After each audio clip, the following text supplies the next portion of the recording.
It turns out the origins of Welcome to Country, that allegedly 60,000-year-old Indigenous ceremony performed by elders at the start of football matches to formally welcome visitors to their ancestral lands, aren't quite what they seem. The ceremony essentially implies that unless you're of a certain bloodline, it's not your land. But as it happens, this ancient tradition was introduced within my lifetime in the 1980s. Most of you likely knew that, but the recent media coverage confirms it. Following her passing this month, the ABC reported, Rhoda Roberts, the woman behind Welcome to Country, dies at 66. The Guardian noted, Rhoda Roberts, Indigenous cultural leader who introduced the term Welcome to Country, dies. Even SBS, where she served as inaugural elder in residence, stated, she has been credited with starting the tradition of acknowledgement at public events and coining the term Welcome to Country, which she developed in the 1980s. To be clear, I'm not here to speak ill of the dead. She isn't here to defend her actions, and this isn't a personal attack.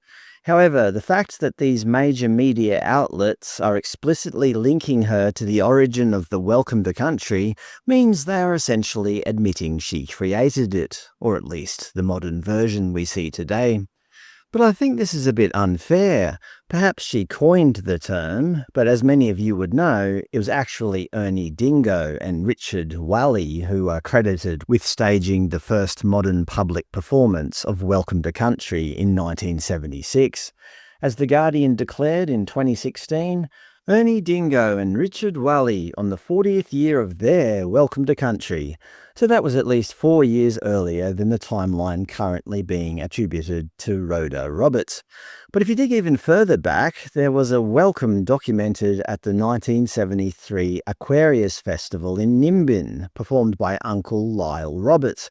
As Australian Geographic stated in their retrospective, in pictures remembering Aquarius, they note, it was the first festival known to invite traditional owners, the Bunjalong people, and to open with a Welcome to Country. So that was a cool 3 years earlier than even Ernie Dingo and Richard Walley, and a full decade before the 1980s timeline being credited to Rhoda Roberts this month. In her own words, Ms. Roberts spoke in late 2025 about coining the term Welcome to Country. Everyone kept trying to correct it. Welcome to the country or our country. And I said, it's not ours. We live with it. So that's how it became Welcome to Country. It makes people feel special. It's a bit like if I'm going to turn up at your house, I'm going to bring a good bottle of Shiraz and a bunch of flowers. It's good manners.